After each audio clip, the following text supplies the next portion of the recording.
Pues qué palabra nos ha dado Dios, ¿verdad? Este día y ayer también.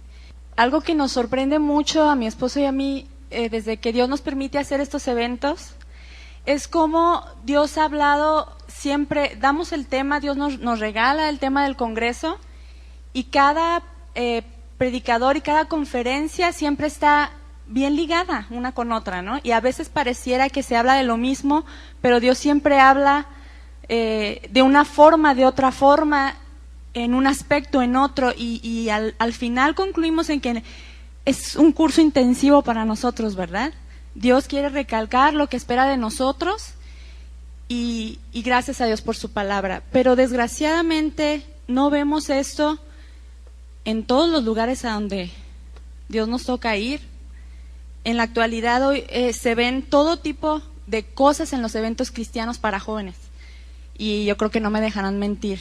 En el transcurso de esta conferencia se van a dar cuenta. Se ve todo tipo de cosas y no todas de acuerdo a la palabra de Dios.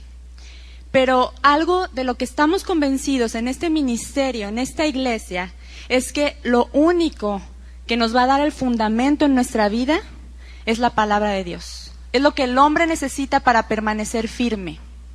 Y nosotros creemos que nuestra responsabilidad es insistirle a los jóvenes para que estudien la palabra y sobre todo para que adquieran el entendimiento de la palabra, ¿verdad?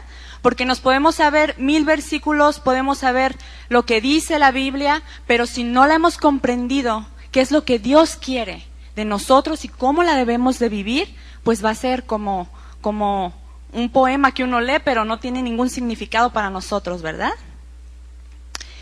Nos damos cuenta con mucha tristeza cómo en muchos lugares recurren a todo tipo de entretenimiento, recurren a todo tipo de estrategias para atraer a los jóvenes, pero jamás se les ha dado un fundamento de la sana doctrina. Los jóvenes van detrás del ministro, van detrás de la banda más popular, la que toca las canciones de moda, las canciones más padriuris, las que más nos gustan, la del ritmo fulano de tal, que tanto atrae.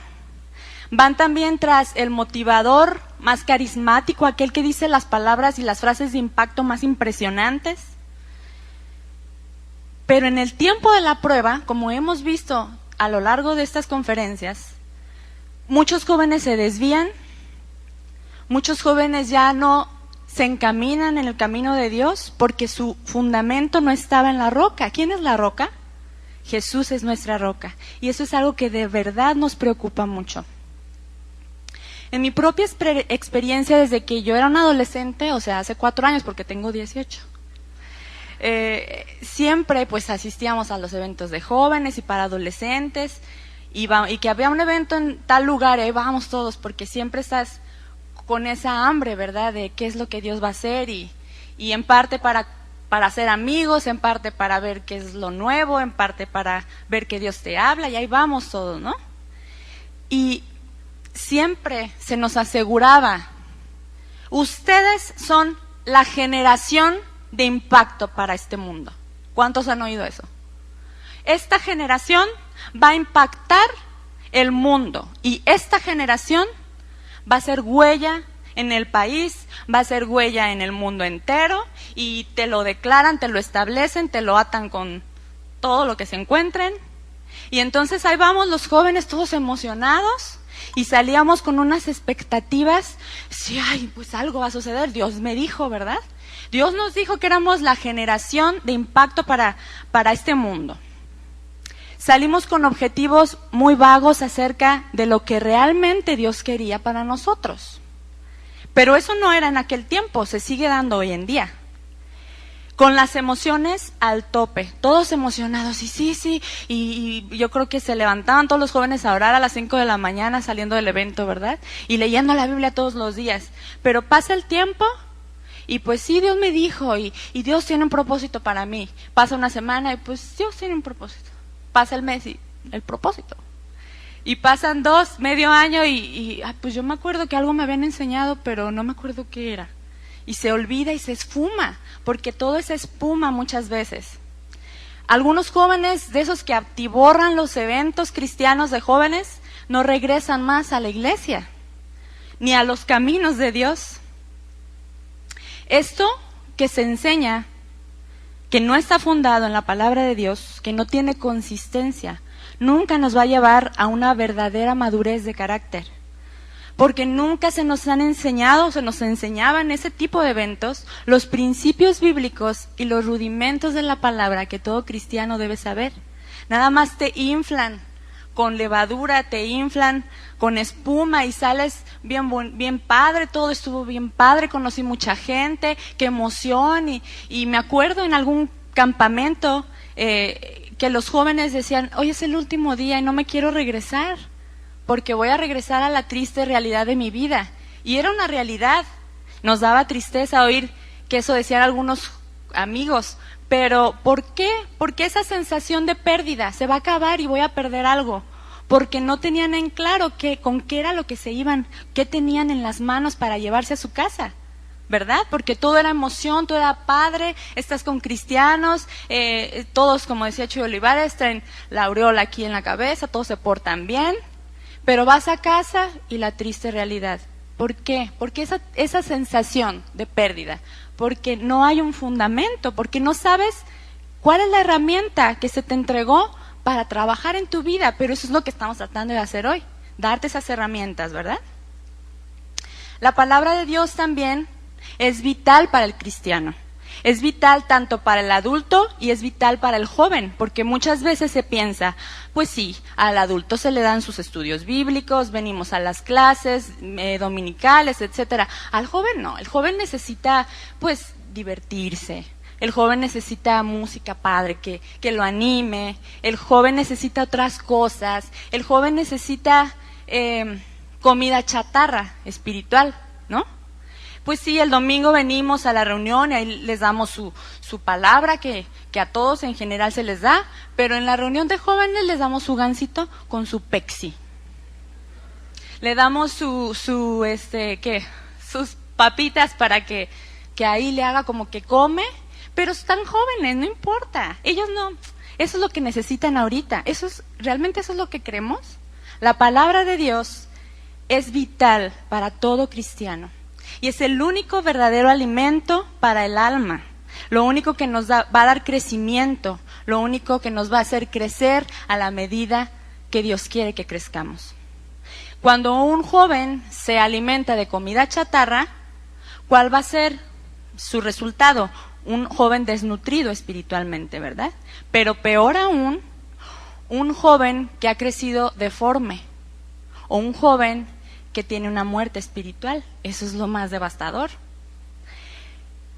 Cuando vemos todo esto que se enseña hoy en día en estos eventos, ¿cuáles son el resultado de todas estas cosas? Son jóvenes que persiguen objetivos que no son reales. ¿Y cuáles son, por ejemplo, estos objetivos?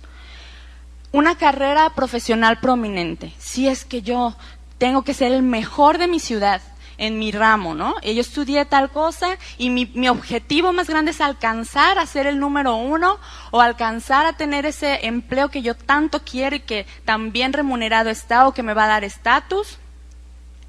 Otro objetivo erróneo es perseguir la fama, que me conozcan, que me reconozcan, que reconozcan lo que hago, que reconozcan mi ministerio, que reconozcan que yo soy bueno para cantar, para tal, etcétera. 1000 ejemplos, ¿verdad?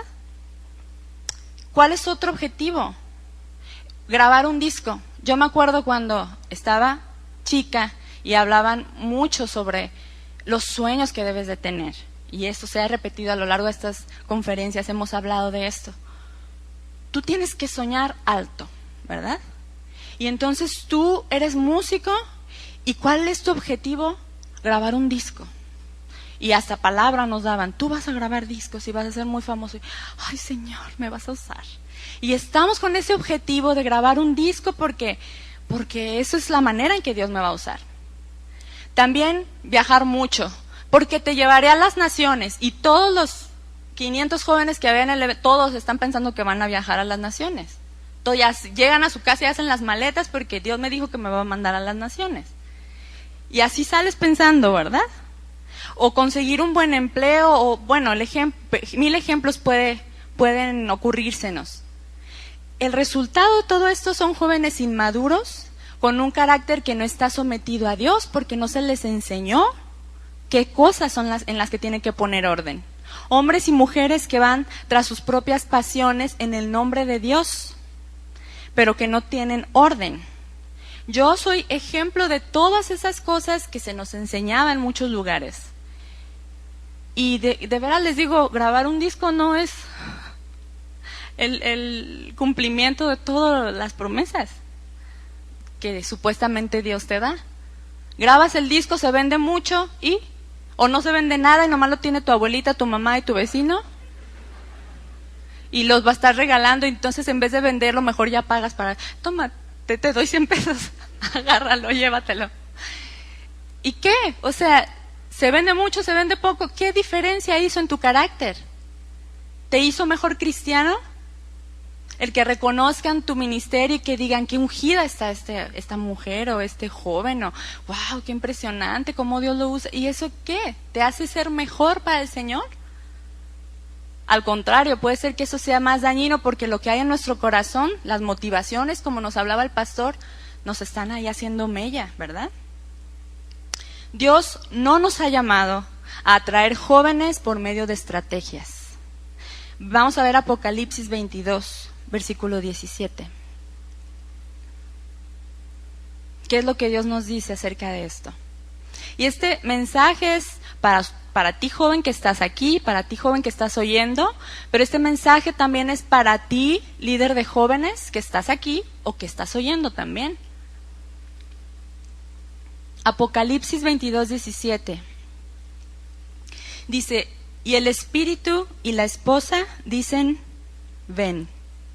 Y el que oye diga, ¿qué dice? Ven. Y el que tiene sed, ¿qué dice? Venga.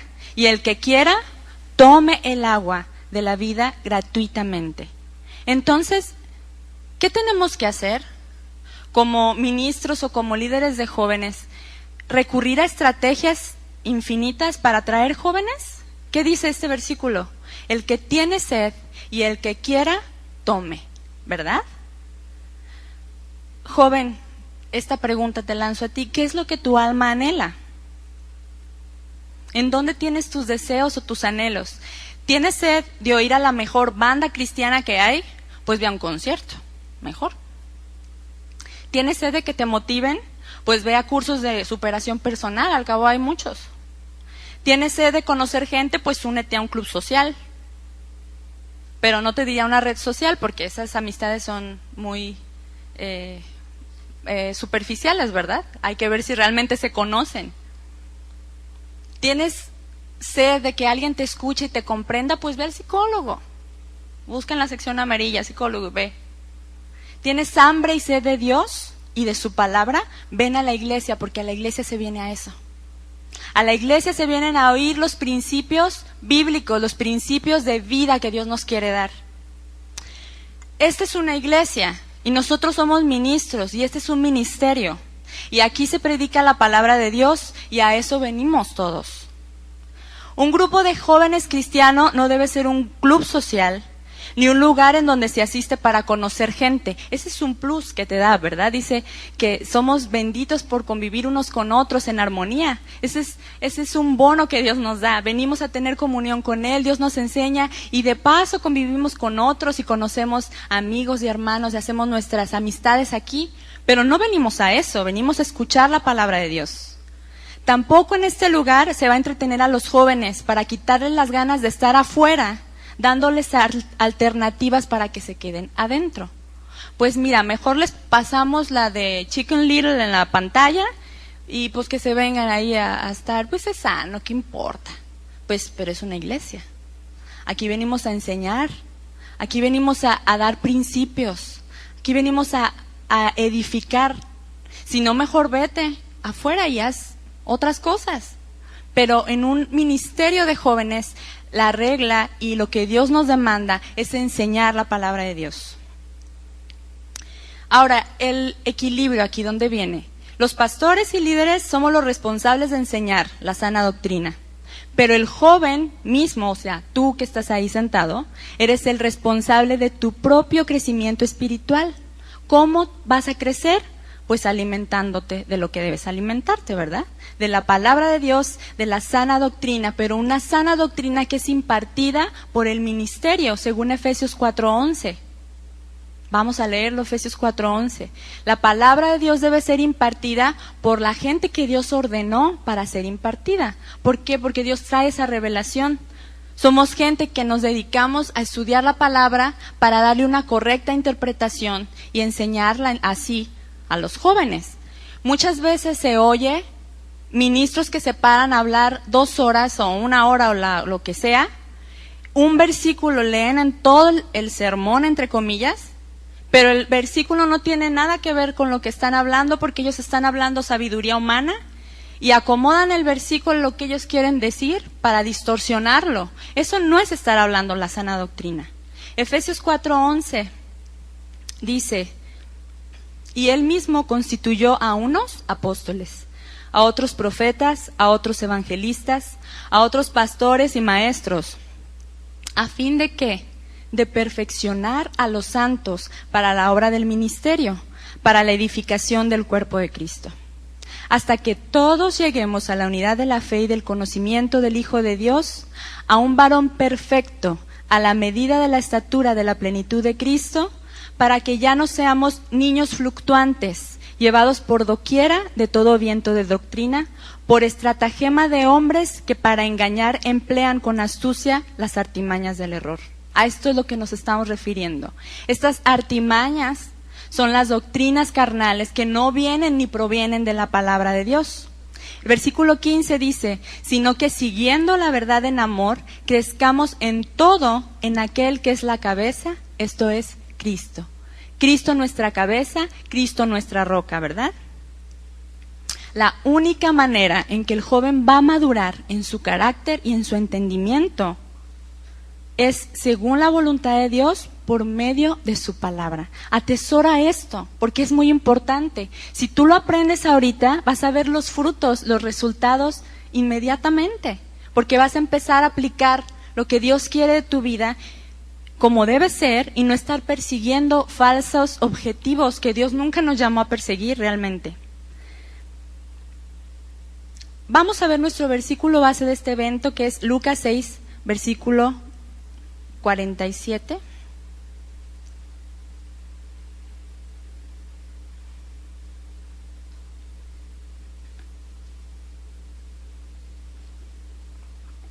Que ojalá que ya nos lo estemos aprendiendo de memoria, porque vaya que lo hemos leído bastante, ¿verdad? Todo aquel que viene a mí y oye mis palabras y las hace, os indicaré a quién es semejante. Vamos a hablar de esto. ¿Cuál es la primera condición que Dios nos enseña? El que oye su palabra, ¿verdad? Y después, el que la hace. Vamos a ver Santiago 1:22.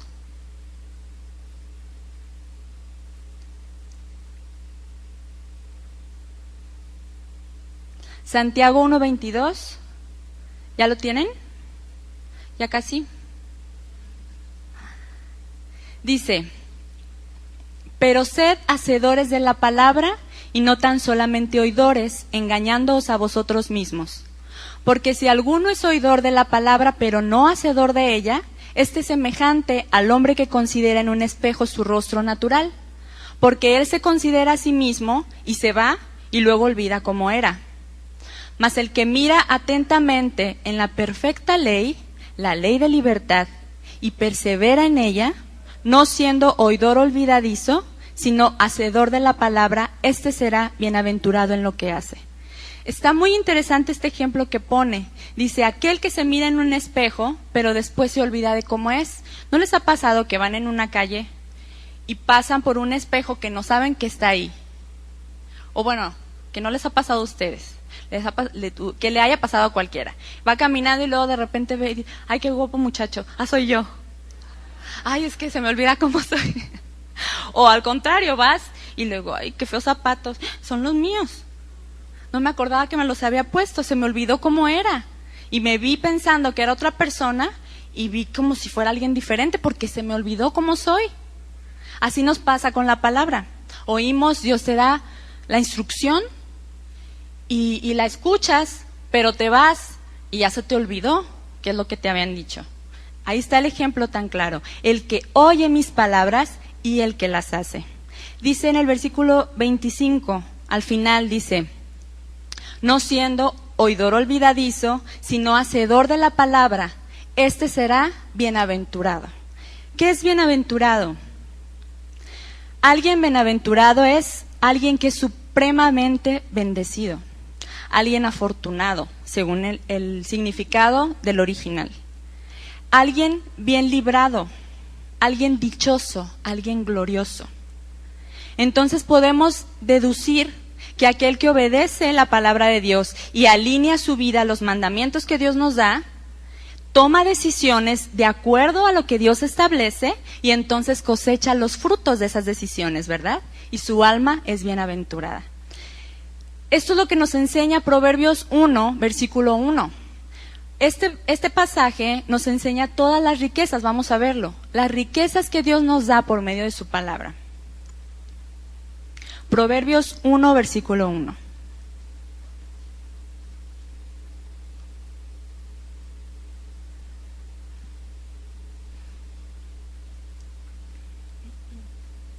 Dice, los proverbios de Salomón, hijo de David, rey de Israel, para entender sabiduría. ¿Pero qué está hablando? De los proverbios. Estos proverbios sirven para entender sabiduría y doctrina, para conocer razones prudentes, para recibir el consejo de prudencia, justicia, juicio y equidad, versículo 4, para dar sagacidad a los simples y a los jóvenes inteligencia y cordura. Oirá el sabio y aumentará el saber, y el entendido adquirirá consejo, para entender proverbio y declaración, palabras de sabios y sus dichos profundos. El principio de la sabiduría es el temor de Jehová. Los insensatos desprecian la sabiduría y la enseñanza, amonestaciones de la sabiduría. ¿Qué es lo que nos está dando Dios aquí? La enseñanza. Todo esto Dios te va a hacer entender y tú, ay, ¿de verdad? No sabía. No sabía que el consejo de Dios me va a dar prudencia, me va a dar equidad, me va a hacer adquirir inteligencia, pero no inteligencia en las cosas naturales o las cosas mundanas. Inteligencia para conducir tu vida según la voluntad de Dios. Esto es bien importante y es valiosísimo. Hay muchos que desprecian el tener entendimiento de la palabra y lo consideran bien aburrido y dicen, pues sí voy a ir al Congreso, pero la verdad voy porque van todos mis amigos y porque a ver a quién conozco por allá, ¿verdad? Y pues sí, la palabra, pues ya estoy ahí, la escucho como sea. Esto es despreciar, esto no es entender todas las riquezas que Dios tiene escondidas en su palabra. Muchos dicen, pues mira, mientras conserve mi salvación, mientras no la pierda, yo ya sé que soy salvo, que vengan y digan lo que sea, no necesito aprender más. Cuando Dios me llame, me voy a ir al cielo. Pero Dios nos enseña que tenemos que ser edificados y crecer en carácter y en madurez. Es importante conocer la palabra de Dios. Hay quienes también les atraen más los sermones motivacionales, donde les llenan la cabeza de frases de impacto y te dicen unas cosas que dicen, wow, qué sabiduría, y todos apuntando, pero son vanas y huecas porque no tienen fundamento bíblico. O también vienen gente que les llegan a las emociones porque les enseñan principios seculares, como lo que ya les hemos dicho, traza objetivos, establece tu meta, no la pierdas de vista. Y hubo quien dijo, le preguntaron, ¿y cómo llegaste a ser este ministro tan exitoso? Y dice, pues yo me puse en mente una frase, y la frase era fulana de tal, ¿no? Y en esa frase yo basé toda mi vida, pero no tenía nada que ver, no dijo ni un versículo, no dijo nada de Dios, era una frase que él en su humanidad descubrió, y dice que tras esa frase y esa visión encaminó el resto de su vida y llegó a ser ese ministro exitosísimo que vende tanto y que gana tanto dinero a costas de la gente, ¿verdad? Eso es lo que te enseñan. Pon visión, trázate metas, encamina tu vida, y la Biblia y lo que Dios quiere, pues ahí está, guardado en el cajón, ¿verdad? También se nos dice, tienes mucho potencial. ¿Cuántos han oído esto? Tú tienes potencial y Dios quiere explotar tu potencial. ¿Saben cuál es el verdadero potencial que tenemos? Para pecar. Eso es lo único que tenemos. Desde que nacemos y está el niño chiquito, hay que enseñarle a hacer lo bueno, porque lo malo le sale re bien. Lo malo, aprende a hacer berrinche solito. Nadie le dice, mira, cuando tengas hambre y no te hagan caso, llora y ponte rojo así. No, el niño solito lo descubrió por arte de magia. Al niño de 1 año le quitas el juguete y dice, no, mío. Nadie le enseñó. Pero le tienes que enseñar, comparte, presta tus juguetes, di gracias, di por favor, di esto, haz lo otro, limpia tu cuarto, haz tu cama. Hay que enseñarle a hacer lo bueno porque lo malo nos sale muy bien. Entonces el potencial que tenemos es para hacer lo malo. Ese es nuestro verdadero potencial. Pero lo que tenemos que ir alimentando es lo que Dios quiere de nosotros y que exige el de nosotros. Jamás se nos habla en estos eventos de la actualidad acerca de morir a nosotros mismos, de cargar la cruz, de seguir a Jesús y de que para seguirlo hay un precio que pagar. Esto no es agradable, ¿no? Pues sí, no es chido, no me gusta tanto. A mí que me hablen de que tengo potencial, que me hablen que soy la onda, que me hablen que Dios dejó todo por mí porque soy la última Coca-Cola del desierto, eso sí me gusta. Pero que me digan que soy pecador, no. Hace un tiempo mi esposo compartió con algunos una frase. Dice, el éxito de un cristiano no consiste en cuántos sueños ha podido lograr, sino a cuántos de ellos ha podido morir. Y a mí se me quedó muy grabada. Y hemos tenido en nuestras reuniones de jóvenes una serie de enseñanzas acerca de todo esto, y los jóvenes con los cuales trabajamos están bien aprendidos en esto. Ya saben y conocen los principios. Y entendieron la frase perfecto, ¿verdad? Y muchos comentaban, sí, tienes razón, porque Dios nos enseña a morir y que los logros terrenales no significan nada, y Dios me ha pedido a mí cosas y yo se las he entregado. Y estaban otros amigos que no habían seguido las enseñanzas que nosotros habíamos dado y empezaron, no estoy de acuerdo.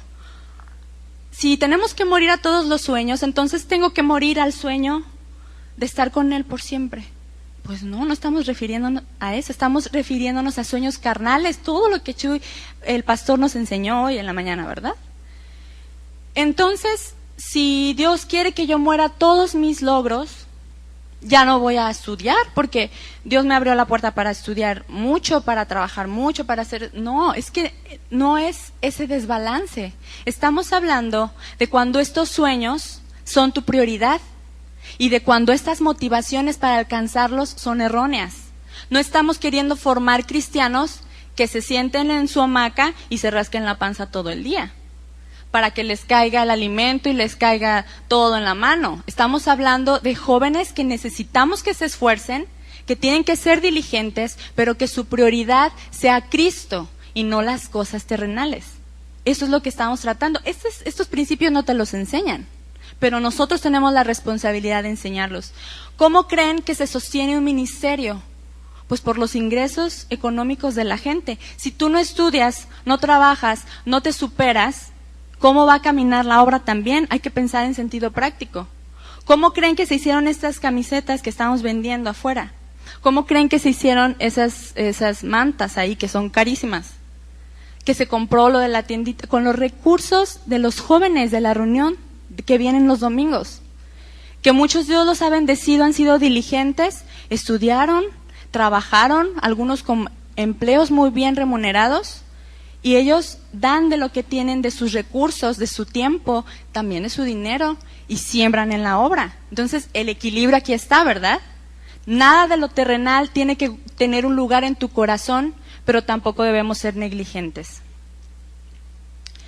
Una amiga un día compartió una frase que escuchó en otro lugar y me dijo así: yo no fui creado para sacar ese campeón que llevo dentro, sino para hacer morir a ese desgraciado de mí que lo único que quiere es ser enemigo de Dios. Qué paradoja, ¿verdad? Qué diferencia tan grande. Pero la otra frase se oye muy padre. La otra, te llega al ego. Sí, quiero sacar el campeón. ¿Cuál campeón? ¿Cuál? Si todo lo que hacemos a lo largo de nuestra vida es estar luchando con la carne que se quiere oponer a los principios de Dios. Venimos a Cristo y sabemos que Dios nos da una eternidad en nuestro espíritu, en nuestra alma, pero tenemos que renovarnos. Tenemos que quitar lo que no sirve y poner lo que sí, lo que tiene vida, que es su palabra, dentro de nosotros. Dios no quiere tampoco que cristianicemos nuestra carne. ¿Qué quiere que hagamos con ella? Que la hagamos morir. Fíjense, Dios no quiere que cristianicemos nuestra carne. Por ejemplo, yo tengo sed de fama, quiero que todos me conozcan, pero como lo voy a usar para el Señor, pues ahí se santifica, ¿verdad? Yo, pues me van a conocer porque sirvo a Dios, porque compongo cantos bonitos, o porque doy mensajes muy impresionantes, o porque soy un misionero muy exitoso, y pues sí que me conozcan, pero como es para el Señor, pues ya soy santo. Sigue siendo tu carne, y sigue siendo tu motivación carnal y diabólica y humana, y tiene que morir. Hoy se ven todo tipo de espectáculos en estos eventos juveniles. Se oyen discursos acerca de cómo hacer precisamente esto, cristianizar la carne. No lo dicen con estas palabras, pero en la práctica eso es lo que sucede. Se habla de cristianizar ritmos musicales, ¿verdad? Se habla de cristianizar el baile. Se habla de cristianizar la psicología. Alguien usó el término restaurar las artes para el Señor, y yo me pregunto, ¿a qué horas en la Biblia Dios nos llama a eso? Las artes simplemente, si las usamos para darle gloria a Él, son una forma en que nos expresamos para Él. No es que sea pecado entonces tocar un piano o poner una danza o algo, pero son medios por el cual nos expresamos para Él. Pero no hay que perder el objetivo principal del cristiano, que es ¿cuál? Fundar su vida en la roca, que es ¿quién? Cristo, ¿verdad? Estos principios no se escuchan comúnmente. Se tienden a hablar mensajes que motiven, que no los incomoden mucho para que no se quieran ir afuera. Porque si le hablas feíto aquí, les enseñas cosas que no les gustan oír, se van a terminar yendo. Y las iglesias no quieren eso. Quieren ganar jóvenes, aunque estén todos hechos un desastre, pero que esté lleno el grupo, ¿verdad? Pero solo aquel que conoce la palabra de Dios va a diferenciar cuál es la doctrina sana y cuál es la falsa. Solo aquel que ha sido adiestrado en los principios. ¿Cuántos quieren tener ese discernimiento? ¿Cuántos quieren no dejarse llevar por las falsas doctrinas? Tenemos que ser adiestrados. Por eso es importante que en la iglesia, el uso exclusivo de la iglesia es capacitar y perfeccionar a los jóvenes y a la gente en la palabra de Dios. La sola palabra de Dios debe ser suficiente para causar una expectativa dentro de nosotros. Y esto lo comprobamos el año pasado, desde que más bien que hemos estado haciendo estos congresos. Ponemos el título del evento, nos ponemos a orar, Dios nos dice que Dios quiere hablar y vemos la respuesta. Ya no hay invitados famosos para venir a predicar, ya no traemos bandas que cobran no sé cuánto dinero para que atraigan a los jóvenes, pero hay una expectativa, o debiera haberla, ¿verdad? En los jóvenes, ¿qué va a hablar Dios? No preguntan, ¿y quién van a invitar? ¿Y no va a venir fulano de tal? Dicen, ¿qué van a hablar? El tema es esto, gloria a Dios, qué emoción, yo quiero saber lo que Dios tiene para mí. Ese es un enfoque correcto. Ese es un hambre que los jóvenes deben tener y despertar en ustedes mismos. Apreciar la palabra de Dios por lo que ella tiene en sí misma, que es transformar nuestra vida si la ponemos en práctica. Por eso es importante entonces que enseñemos la palabra de Dios. Debemos anhelarla como tesoro, ¿verdad? Efesios 4:17.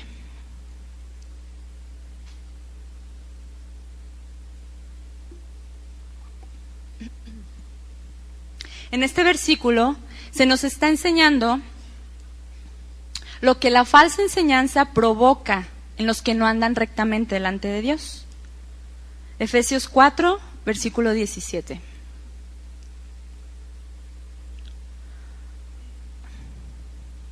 Dice, esto pues digo y requiero en el Señor, que ya no anden como los otros gentiles, que andan en la vanidad de su mente, o sea, de su carne, ¿verdad?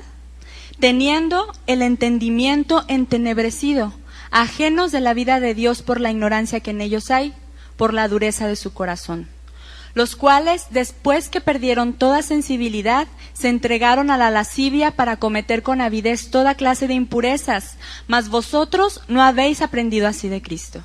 Si en verdad le habéis oído y habéis sido por él enseñados conforme a la verdad que está en Jesús.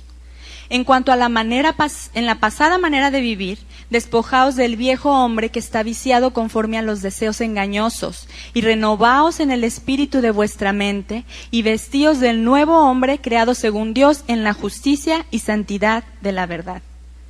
Dice, teniendo el entendimiento entenebrecido, en el versículo 18, ajenos de la vida de Dios por la ignorancia que en ellos hay. ¿Ignorancia de qué? Ignorancia de la palabra de Dios. En tinieblas viven sin saber qué es lo correcto y qué no, qué es lo sano y qué es lo que no, qué viene de Dios y qué no, porque no les ha resplandecido la luz.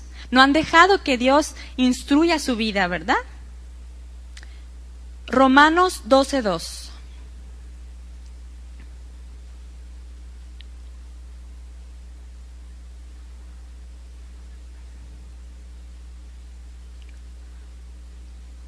Dice, no os conforméis a este siglo, sino transformaos por medio de la renovación de vuestro entendimiento, para que comprobéis cuál sea la buena voluntad de Dios, agradable y perfecta.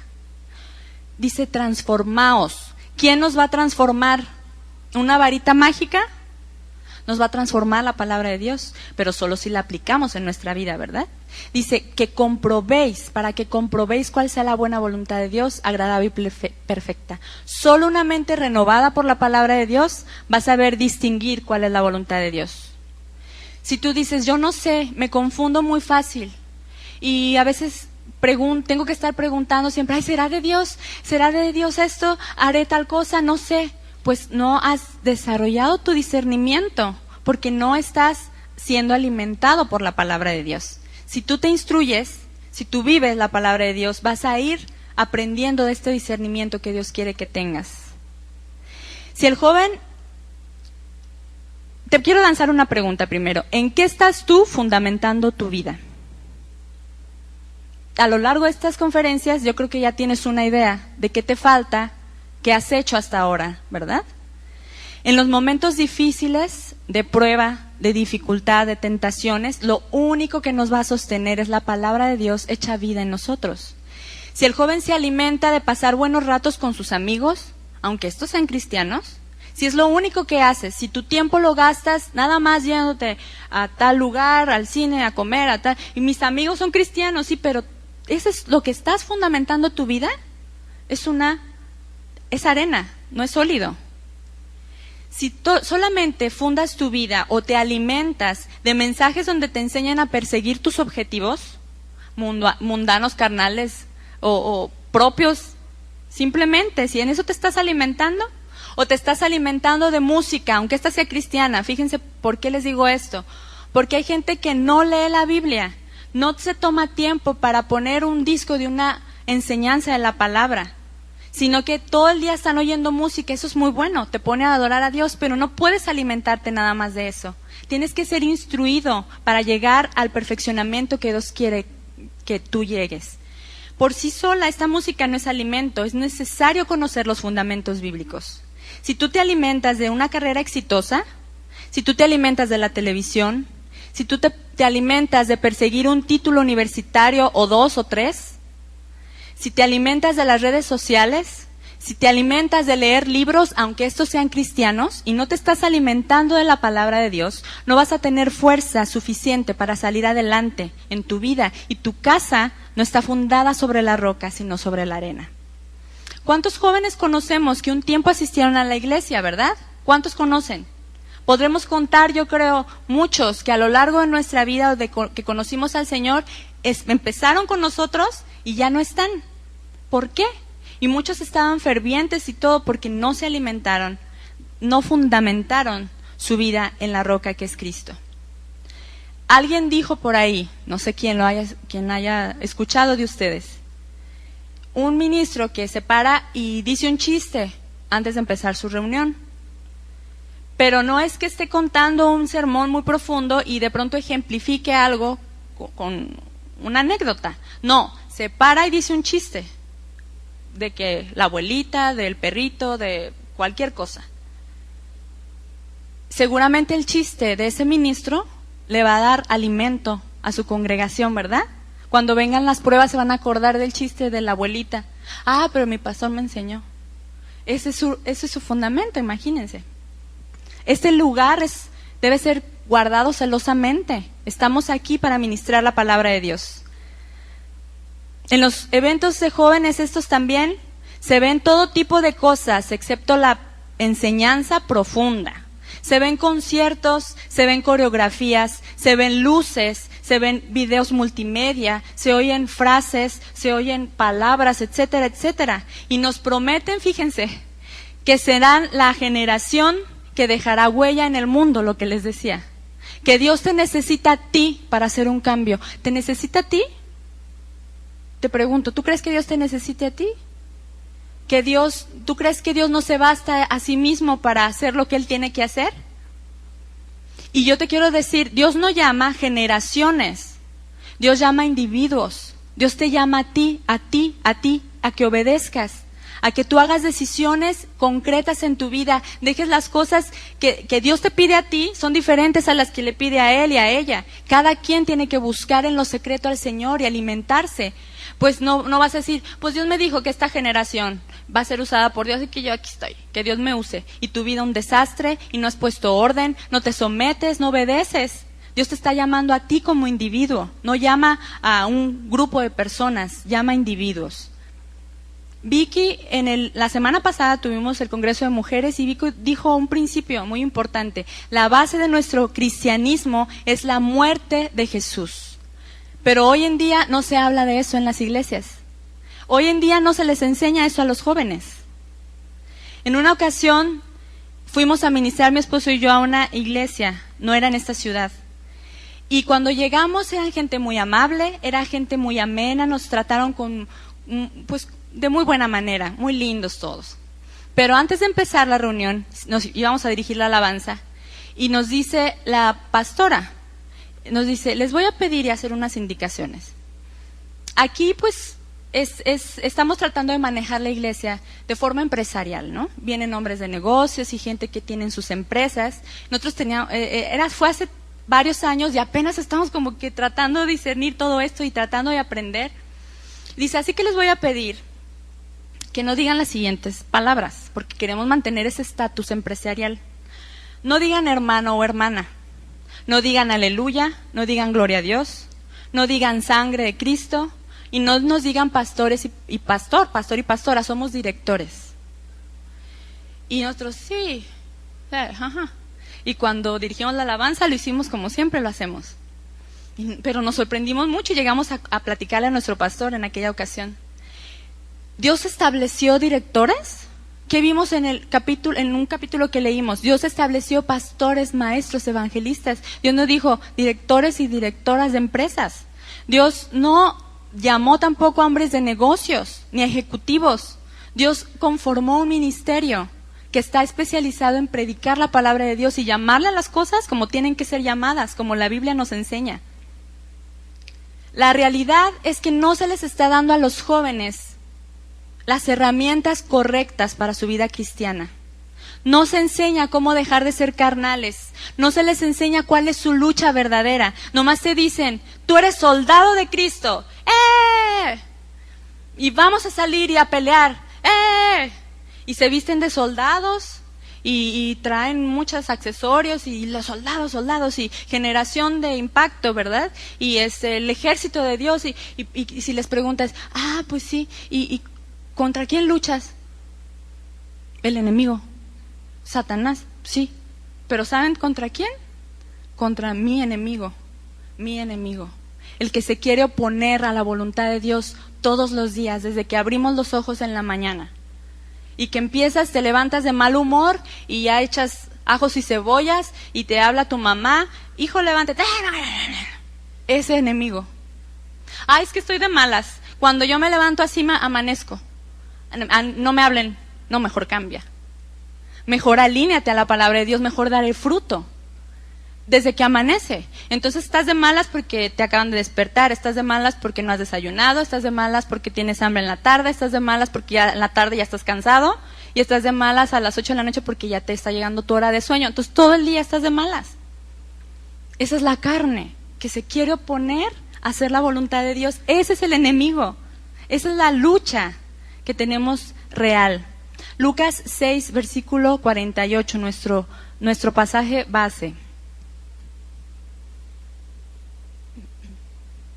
Este pequeño parte del versículo nos enseña cómo fundamentar nuestra vida en Cristo y cómo este fundamento requiere que nosotros paguemos un precio.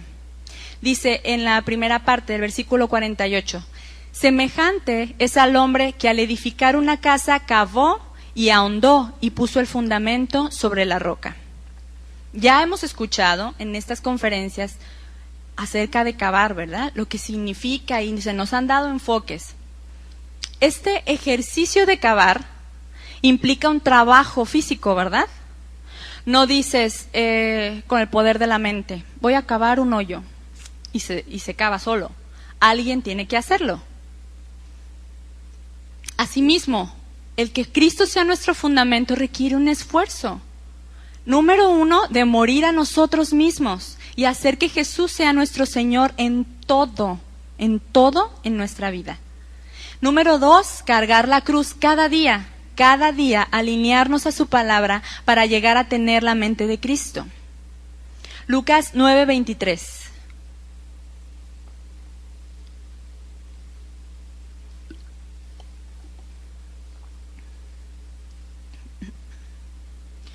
Dice, y decía a todos, ¿quién decía? Jesús, si alguno quiere venir en pos de mí, niéguese a sí mismo, tome su cruz cada día y sígame. ¿Cuál es la cruz que vamos a cargar? La cruz que ahorita me están cargando muchos en estos días, una cruz física, o como piensan muchos también en las tradiciones de hombres, la cruz que yo cargo es a mi marido. No, la cruz que dicen, yo no digo, no, yo no, mi amor. Dicen, la cruz es mi marido, la cruz es mi mujer, que ya no la aguanto, mi hijo que me da tantos problemas. La cruz que cargo es los sufrimientos, es la enfermedad que Dios me mandó, ¿verdad? ¿Han oído hablar de eso? Esa es mi cruz. Mi cruz es esta prueba tan difícil, es que Dios quiere que cargue mi cruz. Le ofrezco mi sacrificio, le ofrezco mi sufrimiento. ¿Qué cambio hace en ti hacer eso? ¿Qué produce en ti el que cargues con una persona difícil, que la aguantes o que no hace nada? La cruz que nosotros tenemos que cargar es el morir. Vamos a plantearnos una pregunta primero. ¿Para qué es una cruz? La cruz es para hacer morir a alguien que no es digno de vivir. ¿Quién no es digno de vivir? Nosotros. Nuestro yo carnal, aquel que ofende a Dios en lo secreto. Dice que engañoso es el corazón del hombre, dice la Biblia, ¿verdad? Y a veces decimos, pero pues no soy tan malo. Yo me meto a las 10 en mi casa. Pero te metes a las 10, cierras tu puerta de tu cuarto y ¿qué haces en lo secreto? Solo Dios conoce tu situación, pero tenemos que negarnos a nosotros, cargar la cruz de nuestro ego, de nuestro yo, de nuestras pasiones desordenadas. Nos lo enseña claramente.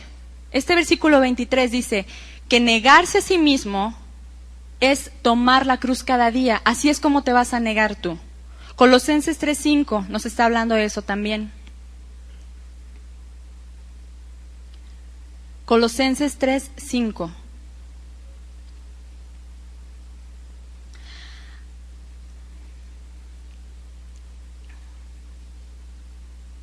Dice, haced morir, pues, lo terrenal en vosotros, fornicación, impureza, pasiones desordenadas, malos deseos y avaricia, que es idolatría. cosas por las cuales la ira de Dios viene sobre los hijos de desobediencia, en los cuales vosotros también anduvisteis en otro tiempo cuando vivíais en ella. Versículo 8, pero ahora dejad también vosotros todas estas cosas: ira, enojo, malicia, blasfemia, palabras deshonestas de vuestra boca.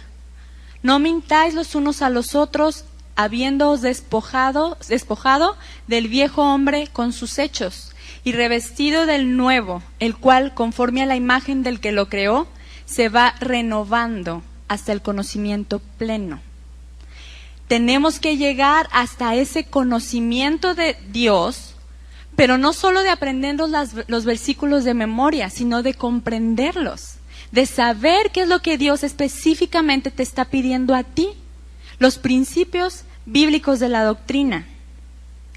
Aquí dice en el versículo 5, dice, haced morir la fornicación, la impureza y las pasiones desordenadas. Yo te quiero decir que las pasiones desordenadas no siempre, no precisamente tienen una connotación sexual, porque decimos pasión, pues algo como de sexo.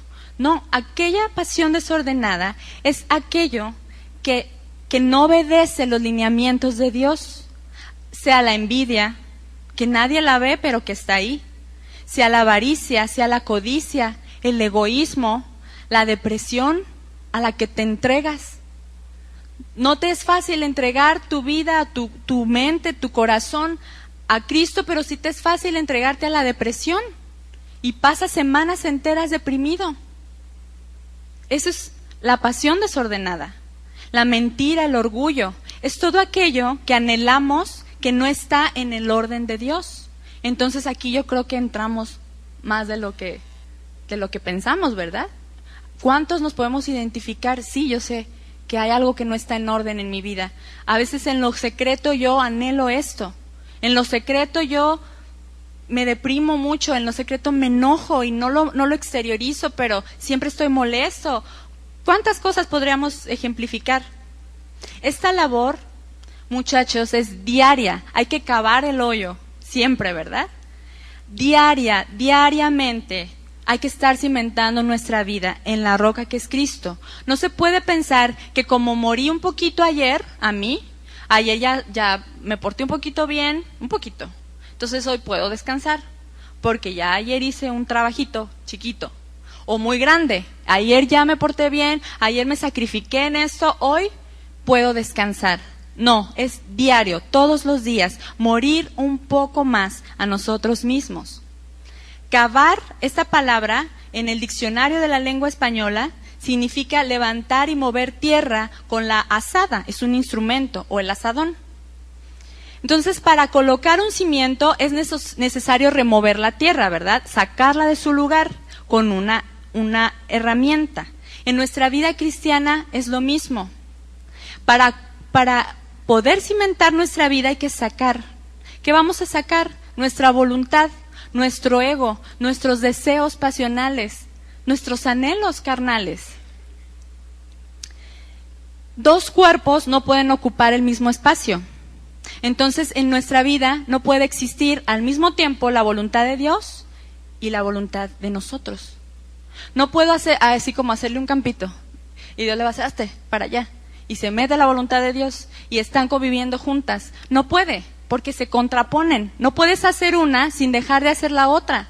Entonces tienes que hacer morir tu voluntad.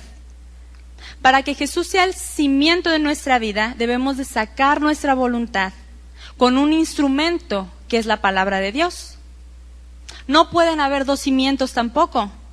No pueden existir y convivir las dos voluntades en el mismo lugar ni al mismo tiempo. ¿Por qué? Porque nuestra carne siempre va a querer satisfacer nuestros deseos, nuestros deleites, pero la nueva naturaleza que Dios nos quiere dar dice que nuestra carne debe menguar. En Juan 3:30, no lo busquen, dice, es necesario que Él crezca, ¿pero qué? Que yo mengüe, ¿verdad? Entonces la fórmula matemática es bien simple. Cristo crece directamente proporcional a que yo mengüe. Si yo menguo, Cristo puede crecer. Si yo no menguo, Cristo tampoco puede crecer. Es directamente proporcional. tenemos que morir, muchachos. Lucas 6:48, vamos con nuestro mismo pasaje.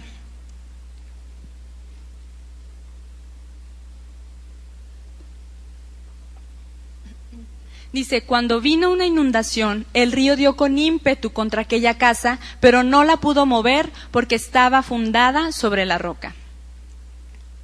Ya les hemos puesto el ejemplo de estos pastores de Carolina del Norte, ¿verdad? Ella es mi hermana y mi cuñado. Y ellos nos platicaban esta experiencia. Y yo, por curiosidad, le preguntaba a mi esposo, ¿cómo es que cimentan las casas allá en Estados Unidos? Y Julio lo está explicando también. No cavan en la tierra. Hacen como una estructura y hacen una base pesada, como de concreto, pero la función es como anclar la casa. Como están hechas de materiales muy ligeros como la madera, una placa de concreto la ancla en la tierra, pero no está enraizada. Esto hace más sorprendente el hecho de que la casa de mi hermana y mi cuñado no haya sido levantada, como aquella película de dibujos animados, ¿verdad? Que el hombre levantó su casa con unos globitos up. Pues es su ficción, pero así de ligeras son. Pasa el tornado y la casa queda en su lugar. ¿Cómo es posible? Si no tiene raíz, no tiene fundamento. Eso es un milagro de Dios. Vienen los ríos, que dice este versículo. ¿Cuáles son los ríos? Es la corriente de este mundo, es la manera de pensar de este mundo, sí, pero individualmente es la concupiscencia, es este mundo de aquí. El mundo, lo carnal, lo terrenal de cada uno, porque dice la Biblia en Santiago 1:14 que cada uno es tentado de su propia concupiscencia, ¿verdad? Cada quien es atraído y seducido. ¿De qué me sirve a mí que en el mundo estén, por ejemplo, no, que en el mundo digan, la manera de vivir es las drogas, pero pues yo no tengo problemas con las drogas? Pues sí, es la manera de pensar del mundo, pero yo tengo otras aquí. Yo estoy batallando con otras aquí, entonces aquí el mundo se está refiriendo a lo que yo traigo adentro de mí, que me está haciendo ponerme a la voluntad de Dios. El mundo, pues, en este versículo, estos ríos que dan contra aquella casa son los argumentos y maneras de pensar propias que cada uno tenemos, que vienen de una mente carnal, y esto lo vemos en 2 Corintios 10:13.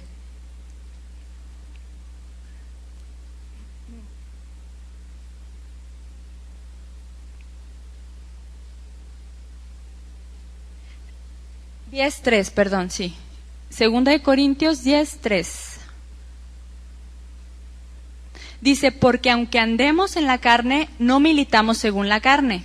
Porque las armas de nuestra milicia no son carnales, sino poderosas en Dios para la destrucción de fortalezas. ¿Cuáles son esas fortalezas? Nos lo dice en el siguiente versículo.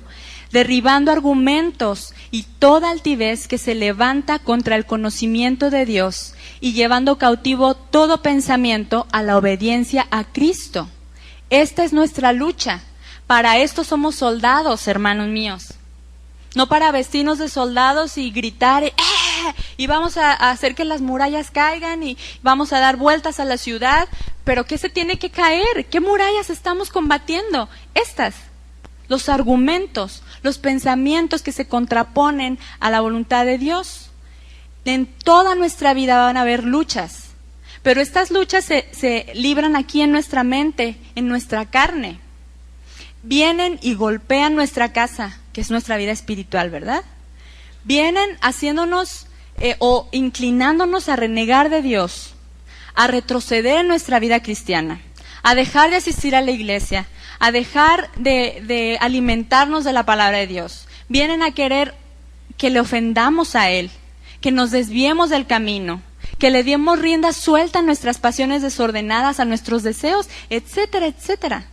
Vienen estos vientos, vienen este río impetuoso, pero si nosotros hemos sido cimentados en la roca que es Cristo y en su palabra, nada de esto nos va a poder mover, porque hemos llevado cautivo todo pensamiento a la obediencia a Cristo. Entonces nosotros tenemos que ser transformados en nuestro entendimiento. Lucas 6, pero ahora vamos a ver el versículo 49.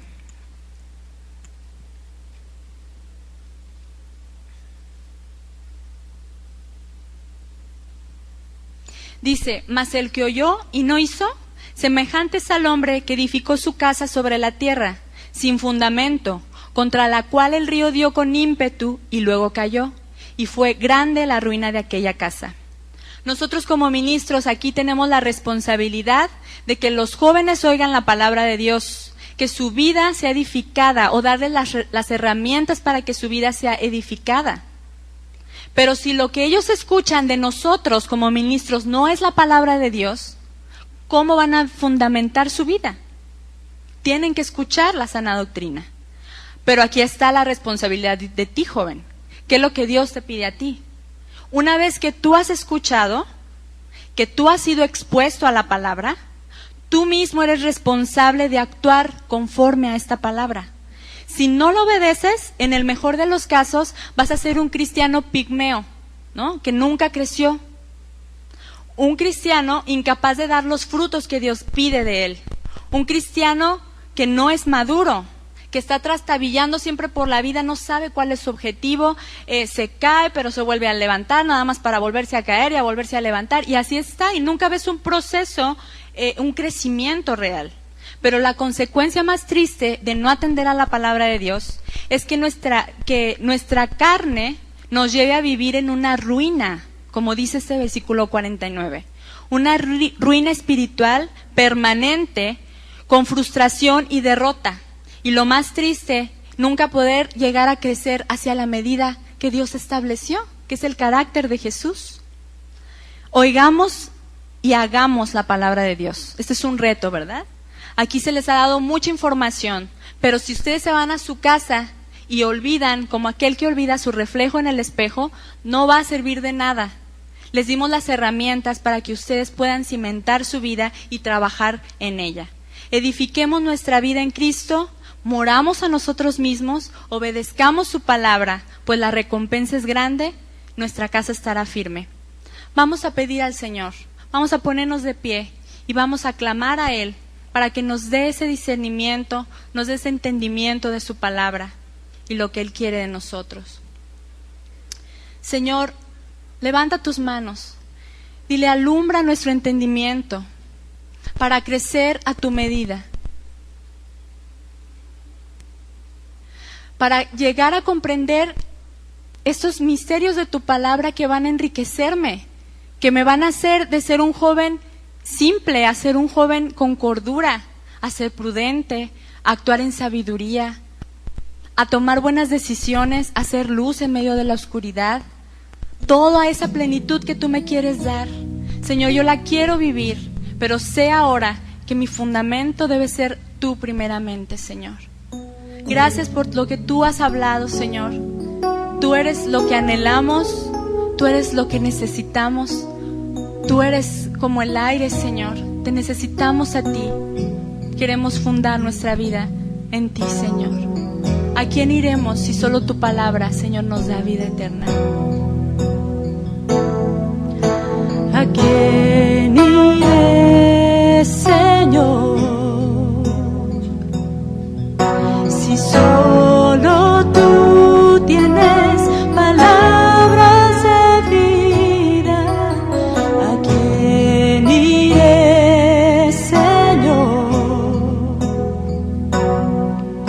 Si solo tú eres la roca eterna. Dile, ¿a quién iré? ¿A quién iré, Señor?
Gracias, Señor. Queremos ser oidores y hacedores de tu palabra, Señor. Gracias.